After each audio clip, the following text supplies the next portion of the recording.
Nahaling maawitin. Tayo pa magsitayo upang awitin ng panalangin tinuro ng ating Panginoon.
Tayo po magsiluhod upang magbigay galang sa banal na espiritu sa katauhan ng ating minamahal na Apo Conchita.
mula kay Mateo. Nang makita ni Jesus ang napakakapal na tao, umahon siya sa bundok. Pagkaupo niya ay lumapit ang kanyang mga alagad at sila'y tinuruan niya ng ganito. Mapalad ang mga aba na wala nang inaasahan kundi ang Diyos, sapagkat makakasama sila sa kanyang kaharian. Mapalad ang mga nahahapi sapagkat aaliwin sila ng Diyos. Mapalad ang mga mapagpakumbaba sapagkat tatamuhin nila ang ipinangako ng Diyos. Mapalad ang mga nagmimithing makatupad sa kalooban ng Diyos sapagkat ipagkakalob sa kanila ang kanilang minimithi. Mapalad ang mga mahabagin sapagkat kahahabagan din sila ng Diyos. Mapalad ang mga may malilinis na puso sapagkat makikita nila ang Diyos. Sapagkat ang mga gumagawa ng daan sa ikapagkakasundo, mapalad ang mga gumagawa ng daan sa ikapagkakasundo sapagkat sila'y ituturing ng Diyos na mga anak niya. Mapalad ang mga pinag-uusig dahil sa kanilang pagsunod sa kalooban ng Diyos, sapagkat makakasama sila sa kanyang kaharian. Mapalad kayo dahil kapag sa aki inaalipusta kayo ng mga tao, sapagkat hindi mangyayari ito kundi ganang sa pagsunod nyo. Pinag-uusig at pinagwiwika ng lahat ng uri ng kasamaan na pawang kasinungalingan. Magdiwang kayo at magalak, sapagkat malaki ang inyong gantimpala sa langit. Gayon din ang ginawa ng mga tao sa mga propeta na una sa inyo. Buhay ba ang Ama? Hindi lahat ng tao ang narinig niya ay naunawaan niya. Ang sinasabi ng kapwa niya ay nadarama niya, lalo tigit kung wala naman siyang pandama. Lalo tigit kung wala siyang pangunawa. Lalo tigit kung di naman siya marunong magmahal. Lalo tigit kung siya mataas at matarik na tao. Lalo tigit kung wala siyang nararamdaman kundi ang sarili niyang damdamin. Lalo tigit kung hindi niya dinadama ang Ama sa buhay niya. Kaya hindi lahat ng nakikinig ay may pandinig. Buhay ba ang Ama? Subalit mapapalad ang mga sumusunod sa kanyang kalooban at nagmimithing siya tupdin kung ano ang nasa't layunin. Sapagkat doon napapatotohanan, iba nga siyang kumilos sa ibabaw ng mundo, iba nga siyang magbigay sa mga anak niya. Sapagkat siya nga ay noon, ngayon at magpakailanman ay di nagbabago at di kukupas lilipas ang kapangyarihan. Subalit nga, ang lahat ng ito ay di mawawawaan, dili kaya'y maunawaan ng mga anak niyang wala sa kanyang kaukulan. Halina mga minamahal ko, kung narinig mo't inunawa mong totoo, ano nga ba ang wikat habilin? Siya ang kaaliwan. Kung magkagayon, kung ikaw ay naninimdim, ikaw ay nalulumbay, kanyang aaliwin, tigibin ng galak ang iyong kalooban. Sapagkat siya'y noon, ngayon at magpakailanman, hindi napaparam ang kanyang mga aral. Sa makatwid at madaling salita, ang taong tumatanggap sa kanya, ito'y nakakaunawa. Ang may pandinig ay nakarinig. Buhay ba ang Ama?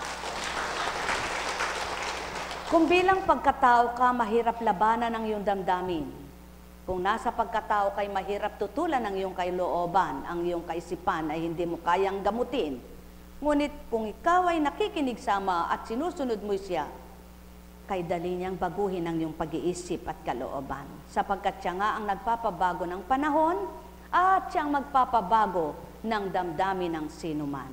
Mga minamahal, ang may pandinig ay nakarinig. Pawang katotohanan, kung hindi mo kaya, may nakakakaya ng di mo kakayanin. Hilingin mo sa Ama mo na bumuhay sa iyo ang kakayanan upang makaya mo. Kung wala kang magawa, may magagawa ang Diyos na dakila na yung tinatawagan dito sa lupa. Kaya't kung wala kang magawa, huwag mong alalahanin ang hindi ko magagawa ito, ang wiwikain mo. Kundi ang wikain mo, magagawa ito ng Ama ko sapagkat siya'y Diyos ko. Kung wala kang may bibigay, laging tandaan, hindi ka pinipilit ng sino man na nakakaunawa sa iyo. Ngunit lagi mong tatandaan, kung wala kang mabibigay, ang Ama mo'y may bibigay sa iyo. Kaya't lagi kang humingi sa Kanya upang maibigay niya ang wala sa iyo at nararapat mong kamtan habang ika'y nabubuhay. Alalaong baga, pagsikapan mong makilala at matanggap mo siya upang matutunan mo ang kanyang kalooban at maramdaman mo kung sino siya at ano siya sa iyong buhay. Ang may pandinig ay nakarinig. Nek karameneyahanam, nek karameneyahanam, nek karameneyahanam. Kung hindi mo pa ganap nababatid kung ano ang mga kaukulan at hindi mo pa natatanto ang gawa ng Ama na mabuti at mabuti sa lahat, matatangay ka ng sarili mong isip, ng sarili mong damdamin. Kaya't kung natutunan mo na kung ano ang gawa niya, pagnilayan mong lubos at isabuhay mong ganap.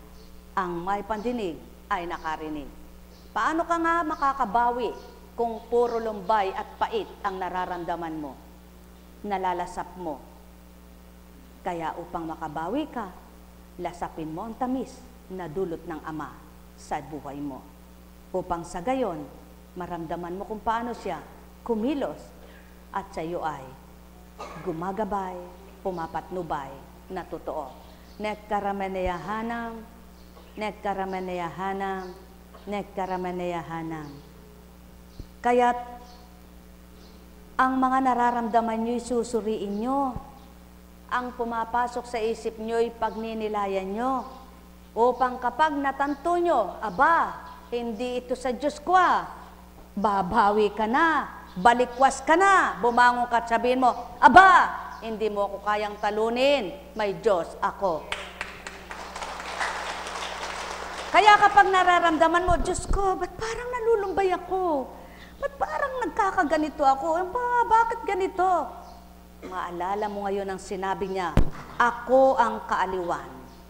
Papasok sa iyong puso ang kaaliwan, mararamdaman mo ang Diyos mong aaliw sa iyo.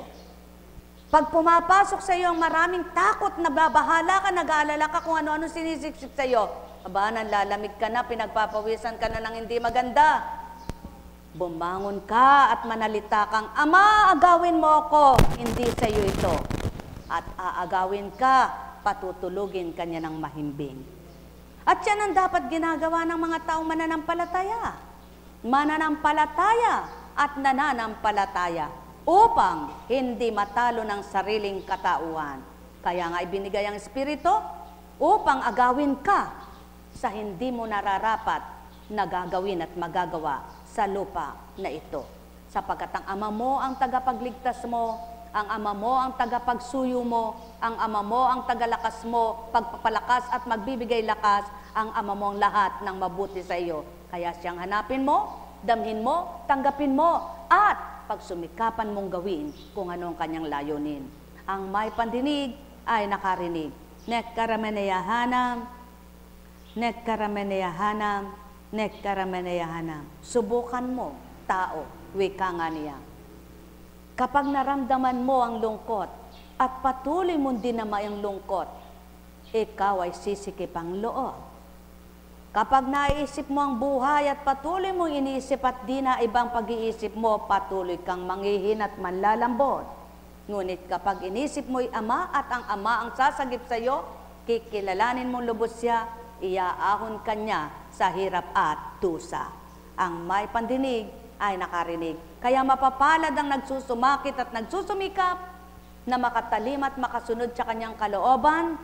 Ano man ang wikain at sambitin ng mga kapwa nila lang, maligaya mo pa rin kakamtin ang dulot niyang kasiyahan. Ang may pandinig ay nakarinig.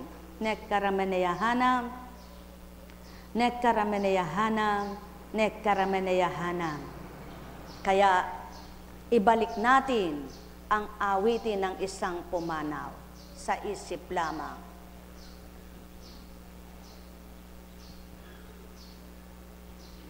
Magsimula ka nga.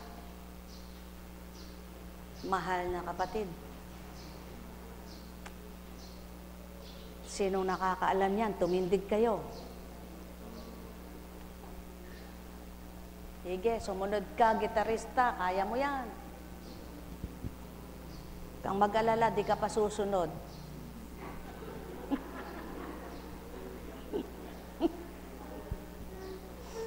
Puro kayo lungkot eh. Natatangay lang ang mga... Sige. Soundtrack. May bulong. May bulong. Dinggin mo. Ihip ng Diyan siya. ating panahon. May sigaw. Dinggin mo. Arubos na oras mo. Oras na magpasya. Sa isip mo ay tanggapin na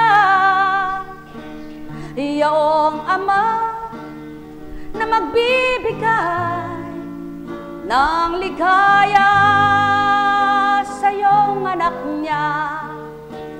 Tama na, oh mga mahal, sa lumpay na dulot ng pumanaw. Tama na, mga minamahal, kaisip ay ganap ng pihitin niya.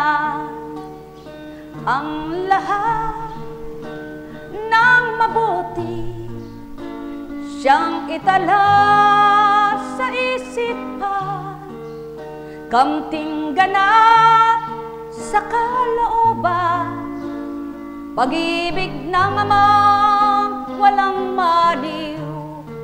Pagmamahal niya ay para sa lahat, ang dulot niya'y kasiyahang ganap. Lakas tatag ay ibibigay, kailan may di ito'y papara. Kung da'y diriya arang ulan laking likha, damhin mo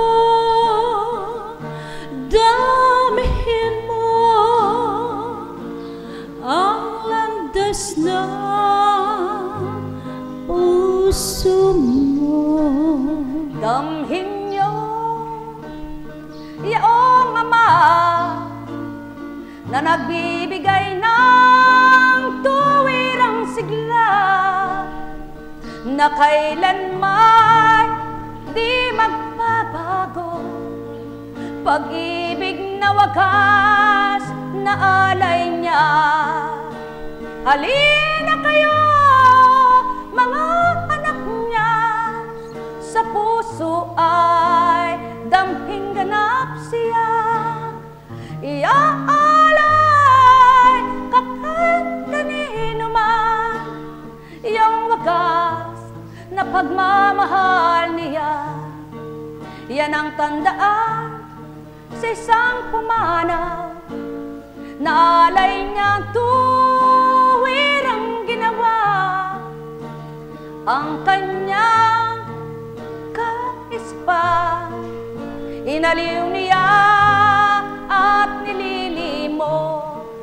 Sakit na kanyang naramdaman, hirap man ang kanyang loob, hanggang sa ito ay pumanaw, dalang ngiti na kanyang tinanggap. Yan ang dapat na matanggap ninyong lahat na mga anak, Sa puso niya ay kamti, amang malabis magmahal. Tama na, tugot na, kaaliwan ay damhin niyo. Puso ninyo'y ang aliwin niya, sasaya at liligaya. Damhin mo, damhin niyo ang Ama sa buhay niyo. O Ama, O Ama, salamat sa'yo, Ama. Salamat sa iyo, Ama, sa bahagi mong kaligtasan, sa anak mong kapiling mo na maligaya at siya'y masaya. Natapos na ang misyon niya, nagtagumpay na nga siya. Sa iyong kaharian nakatungo na, kapiling ng lubos, Ama, ng mga anghel na kasama. Awitan ay higit na masigla, Alleluia, o sana, iyong kanilang handog sa iyo. Nekarameneyanam, nekarameneyanam, nekarameneyanam, hallelujah, hallelujah, hallelujah. Kasama mo nang umaawit sa wika mong pinabatis, nakarampot sa daigdig sa iyong anak na naghandog upang ika'y makilala ng iyong anak na pumanaw na ngayon'y katawa'y nakaburol pa, naghihintay ng mabalik na sa labok na pagpapanon niya, na doon ay mapaparam na dugo't laman ng inyalay sa kanyang kaligtasan. Natamo na, nakamit na, nagtagumpay na katawan niya, kaluluwa'y nagsiyahan na, at wala nang kamatayan siya.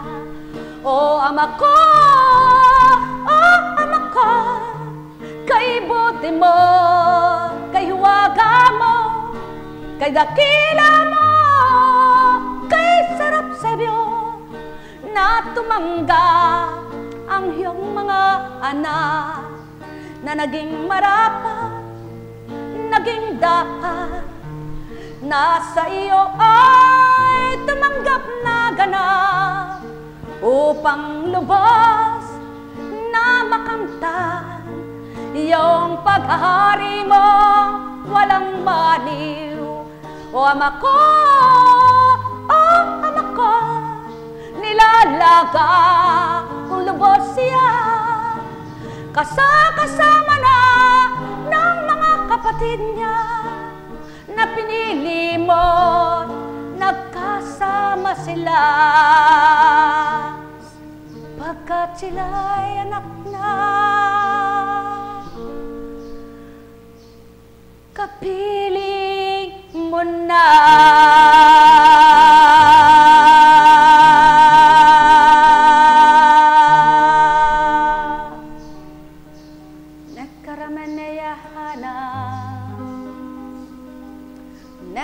Menea hana, nekramenea ana.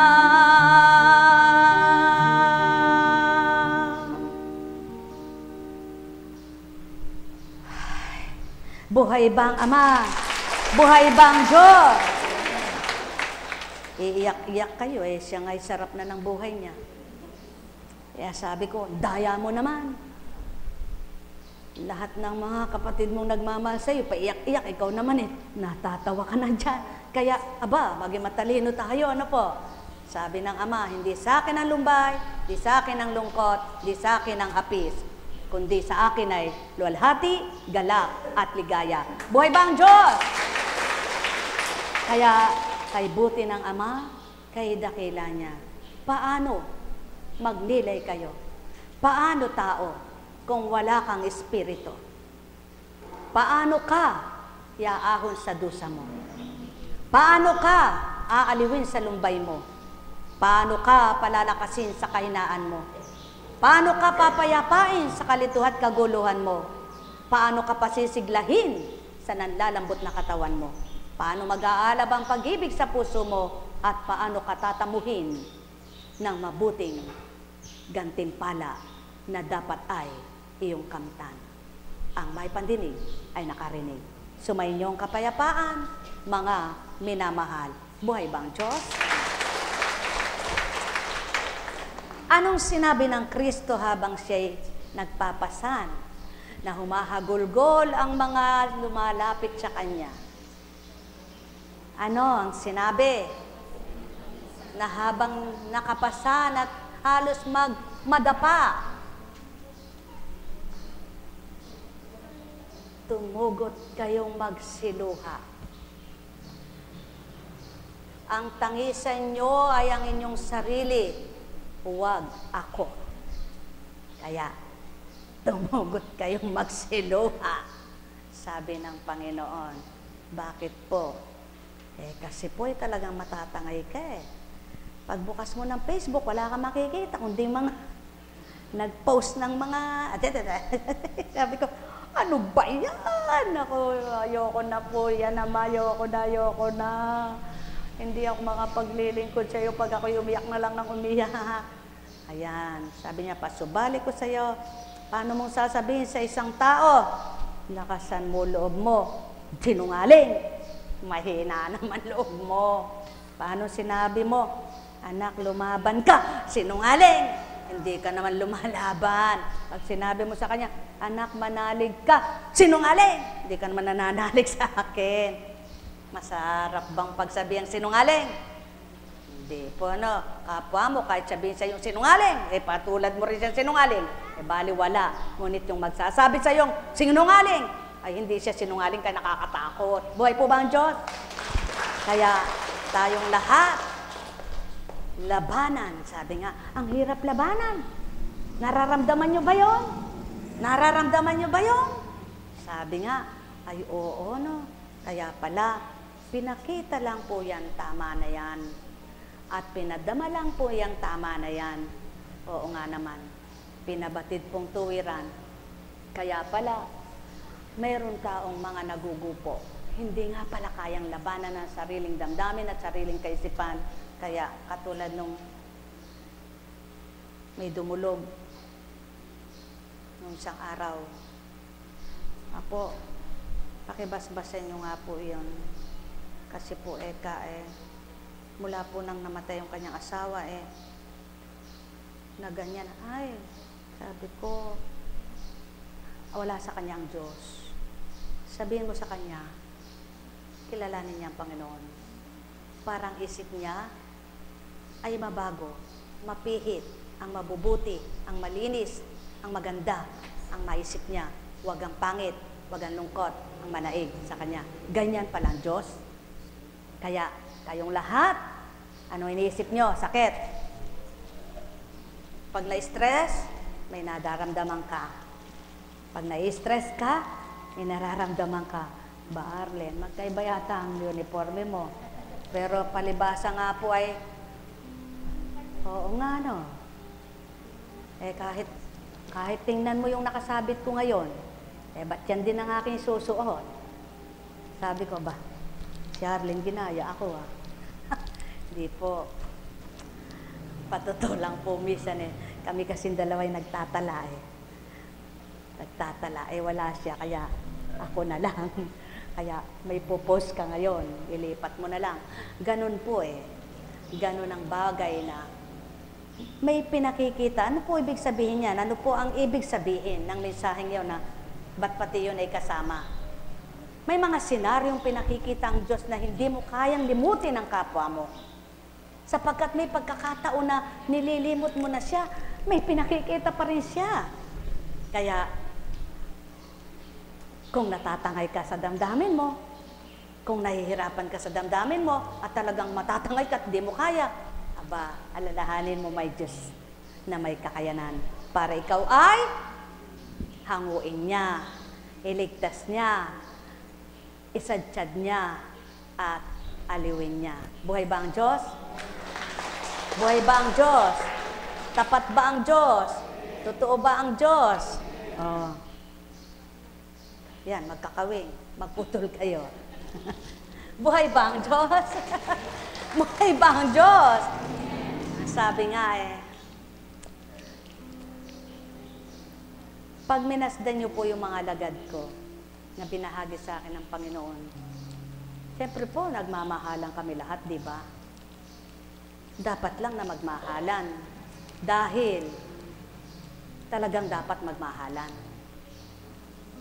Pag nakita mo yung pamilya mo, dapat magmahalan. Dapat lang talagang magmahalan. Pag nakita mo yung kaibigan mo, dapat lang nagmamahalan kayo. Ngunit yun lang po ba dapat mahalin? Hindi. Kahit sinong kapwa mo, dapat mahalin mo. Buhay ba ang Diyos?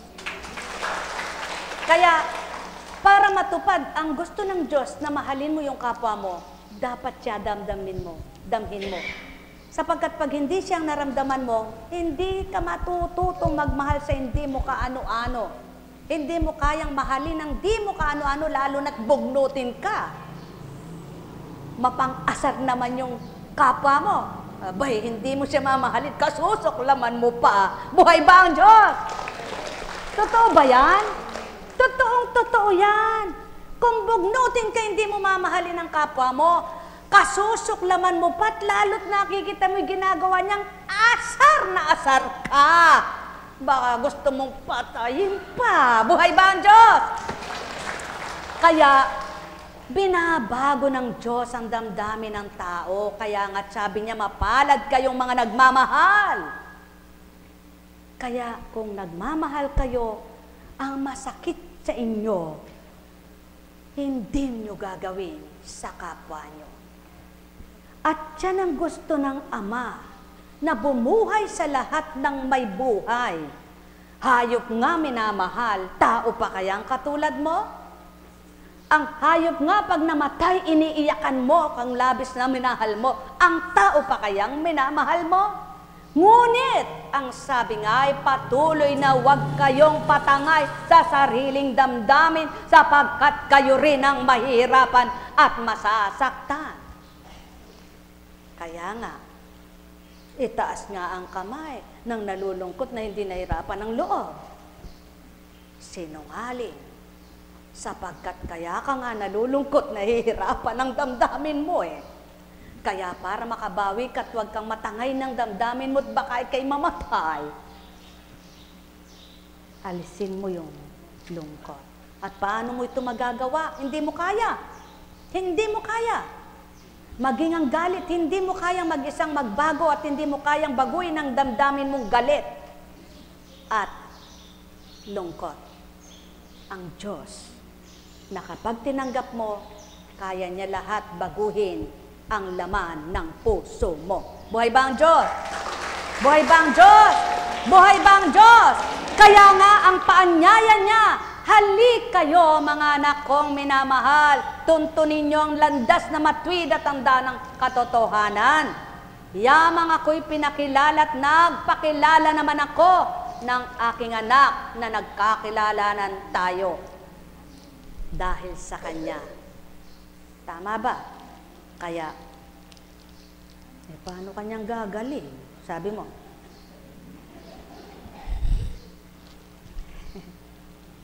Totoong-totoo. Pag may nararamdaman kayo at malungkot kayo, naku, parang lumalala nararamdaman nyo. Hindi ako nagbibiro. Kaya halika nga, kumain ka ni Rit nang mawala ang lungkot mo. Eh, sige, mahal kita kaya doble. Ayan, oh. Eh, kaya lang, parang di ka man nang natawa. Ayan, magaling. Ganyan ang buhay. Sapagkat pag malungkot ka niyan, eh talagang malungkot ka.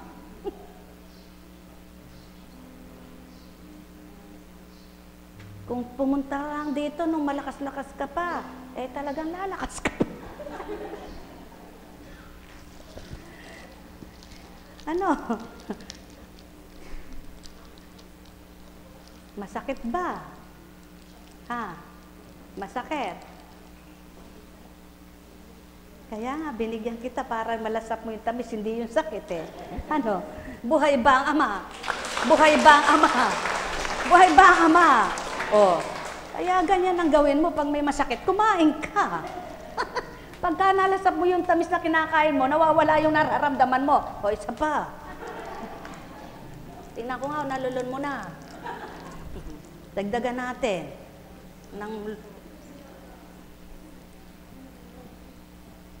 Oh, ganyan gawin mo. Hindi ka kasi kumakain eh. Pahinga isang basong tubig.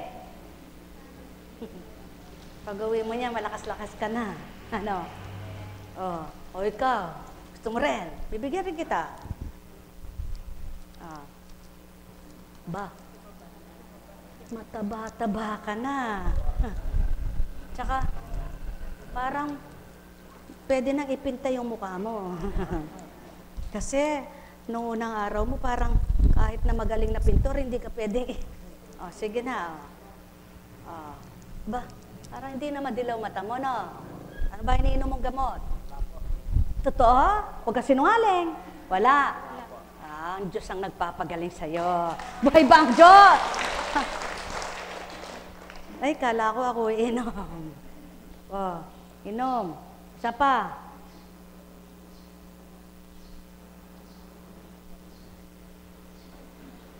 Huwag mong dibdibin yan. Minom ka.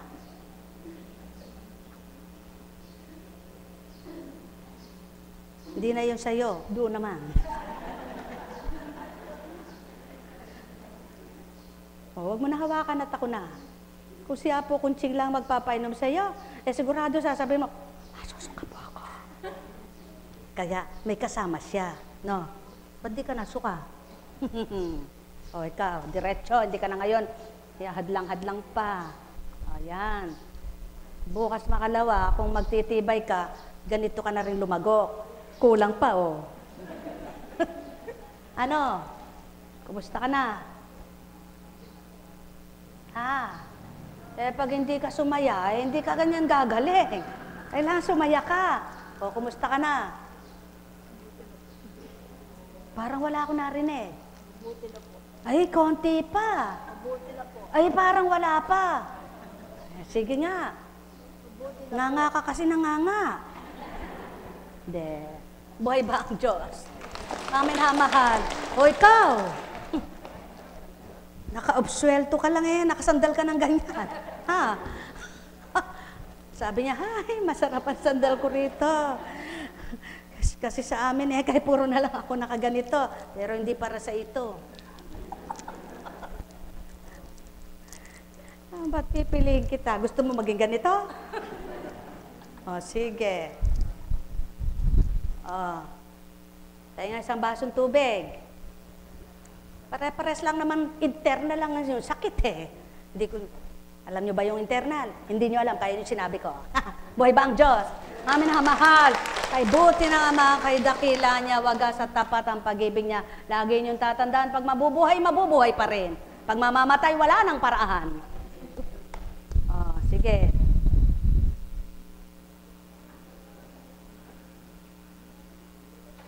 Ba? Magaling kaya atang lumago. Tingnan mo nga si Sarapio, 90 na yan. O, ngayon, sino pang gustong kumain ng kende? Ba, huwag niyong mithiin na subuan ko kayo, baka matulad kayo sa kanila. Buhay ba ang Diyos? Buhay ba ang Diyos? Haba, ay tao yung inggitera. Inggitera, inggitero. Ba't ako hindi sinubuan? O gusto niyo, susubukan kita, matulad kayo kanila. Buhay ba ang Diyos? Yan. Huwag kayong naiinggit. May ba't teka, sila kaswerte naman, binigyan, eka. O sige, mainggit ka. Halika, susubukan kita at kasunod ka bukas. Buhay ba ang Diyos? Ang minamahal. Lagi niyong tatandaan, hindi tama ang inggitera at inggitero. Eh, hindi mo naman alam ba't inunas siya. Hindi mo naman alam ba't binigyan siya. Eh, agat naiinggit ka. Buti pa eka siya, binigyan. Buti pa eka siya, binili. Buti pa eka, binili nga. Gusto mo ba susunod kang mamatay? Buhay ba ang Diyos?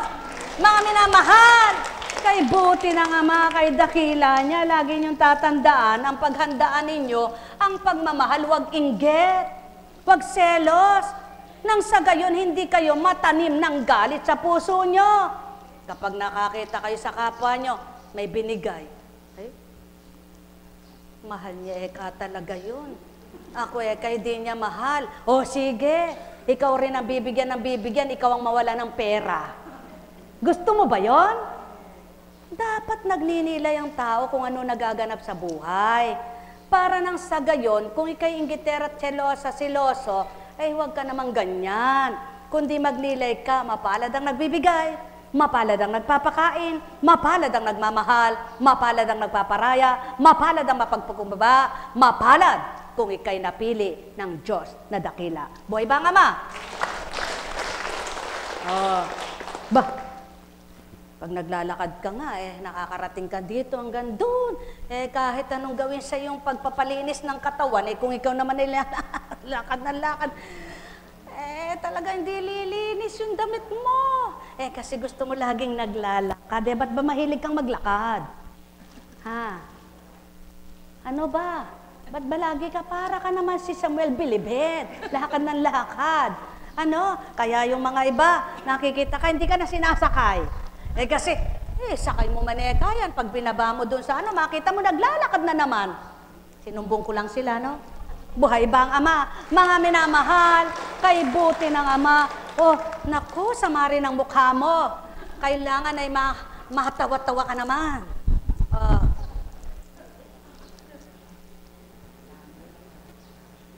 Pag pinatatawa kayo rito, pag dumating kayo sa bahay ninyo, nakasibangot na kayo't nakakunot, hindi rin kayo sasaya. Buhay ba ang Ama? Kaya kailangan, pag nandito kayo't umuwi kayo sa inyo, parehas din. Ilang taong ka na? Ilang taong ka na? Ilang taong ka na? Ilang taong ka na? Ha? Nako, tingnan mo nga naman. Magkakaiba ang edad nyo. May edad sa inyo. Pero para kayo nakahilera dun sa magtatakbuhan. Magtatakbuhan. Bakit po?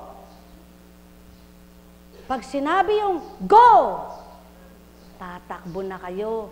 Makikipagpaligsahan kayo kung sino mananalo. Ganyan ang gawin nyo. Labanan nyo ang sakit nyo para magtagumpay kayo, makasadyad kayo sa hangganan habang hindi pa kayo namamatay. Buhay ba ang Ama? Buhay ba ang Ama? Mga minamahal, kay buti ng Ama, kay dakila niya, wagas at tapat pag-ibig niya. Lagi niyong tatandaan kung binabaybay niyo ang banal na aklat, dumarating sa buhay ng tao ang nahahapis, ngunit ang wika nga'y may tuwa at pagkatapos ng tuwa ay luwalhati. Dumarating sa buhay ng taong hirap, ngunit katatanda-tanda't pakatanda nyo, may ginhawa. Sapagkat ang lahat ng ito, isinulat sa lupa, pinabatid sa tao ang mga katagang salita upang pagnilayan at labanan ang buhay. Ang may pandinig ay nakarinig. Alam kong may magagawa ang Ama. Alam kong may magagawa ang Ama. Pagkat winika niya, manalig ka na. Bawat araw ako sa inyo naghihintay.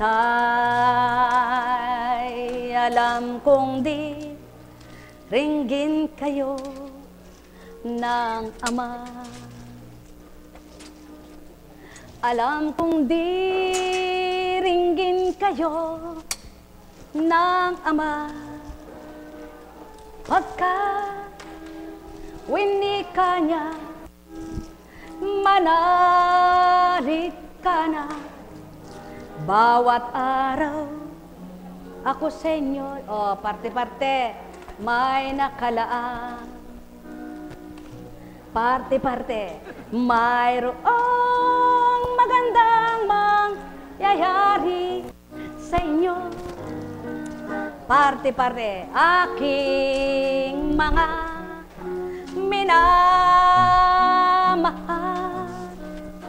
Mayroong magandang parte-parte, parte-parte sa inyo. Manalig, parte-parte ha, lumangkin at tanggapin. Hati-hati, alam kong may magagawa ang Ama.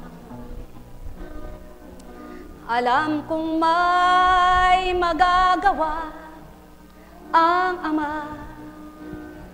Pagkat winika niya, manalig ka na. Bawat araw ako sa inyo'y may nakalaan. Mayroong magandang mangyayari sa inyo, aking mga minamahal. Mayroong magandang mangyayari sa inyo, manalig, humangkin at tanggapin. Kung minsan may kaganapang nagkagalitang mag-asawa, naghiwalay sila. Ang sabi ng anak na may isip, ba't kayo makasarili? Wala kayong inisip kundi ang sarili nyo. Bakit kami hindi nyo naalala? Kung minsan namatay ang kapatid, dinibdib ng kapatid, may anak, may asawa. Ang sabi ng asawa at anak, bakit ganyan ka naman? Parang wala na kaming silbi sa'yo. Namatay ang kaibigan at may kaibigan na naiwan. Naghihinagpis, nagpapakamatay sa lumbay. Ang sabi ng mga kaibigan, siya na lang ba kaibigan nyo? Siya na lang ba kaibigan mo? Paano naman kaming nagmamahal sa'yo? Namatay ang negosyo. Ang sabi ng ama, ba't ka nagkakaganyan? Wakas na ba buhay mo? Ang lahat ay mayroong dahilan. Ang lahat ay mayroong paraan. Ang lahat ay may solusyon. Ang lahat ay may kaparaanan. Walang magbibigay nitong lahat na ito, maliban ang Diyos na totoo. Halina mga mahal ko, lahat ilagak nyo, puso't isip nyo, buong pagkatao, pangungunahan niya, mapaparaman lahat ng di tama't tumpak sa isip at damdamin ninyong lahat. Pagpalain kayo sa pangalan ng Diyos Ama, Diyos Anak, Diyos Espiritu Santo, humayo kayong taglay ang liwanag sa buhay nyo, at sa bawat araw makibaka kayong taglay ang Ama, upang sa gayon may turo niyang lahat ang tama at tumpak, upang sa gayon makapamuhay kayo ng may galak. Pagpalain kayo, tayo na sa Antipolo.